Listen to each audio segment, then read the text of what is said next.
Fatma, have you noticed how our education course hardly touched on Islamic philosophy? Yeah, I've noticed.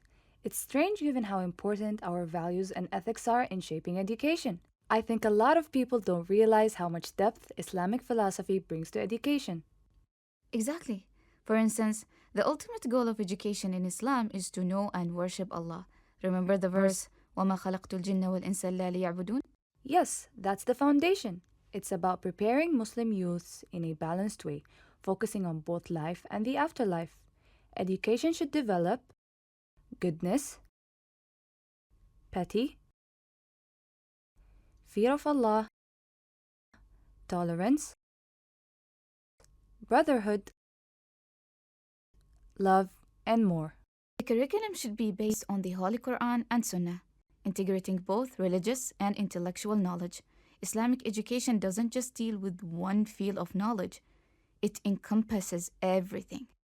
Absolutely. The teaching methods should include dialogue, induction, deduction, personal experience, intuition, discussion, note taking, and analogy. It's about a holistic approach to learning. And ethics. Islamic ethics should be embedded in the curriculum, classroom management, and teaching methods. Al-Ghazali emphasized the practical application of knowledge and divine intuition. Learners use inductive methods to understand the physical world with Allah's guidance. I remember Ibn Khaldun's point that the human mind is limited and directed by Allah. وَمَا أُوتِيتُم مِّنَ الْعِلْمِ إِلَّا قَلِيلًا. We've only been given a little knowledge. It shows the importance of continuous learning and reasoning. Reasoning is crucial. It's about using all mental efforts to interpret the Quran and Sunnah, especially when the texts aren't clear. It helps address new matters as they arise, with flexible rules that adapt over time.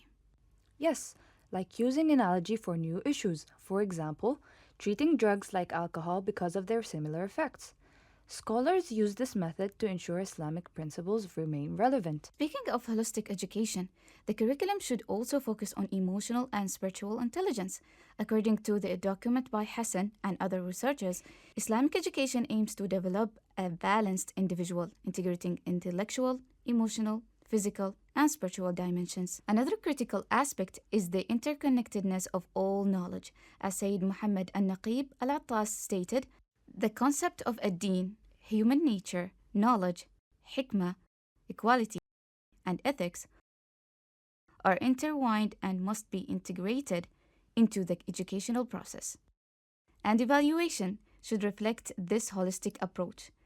It's not just about academic performance, but also about behavioral and attitudinal changes, ensuring students internalize and live by these values. Imagine if our courses integrated these principles.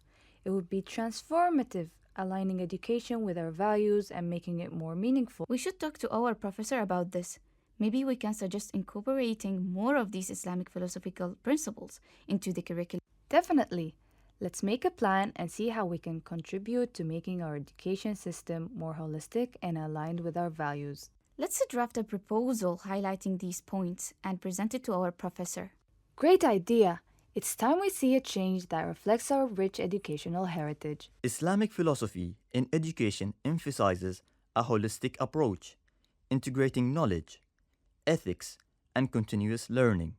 By embracing these principles, we can create an education system that nurtures well-rounded, morally upright individuals.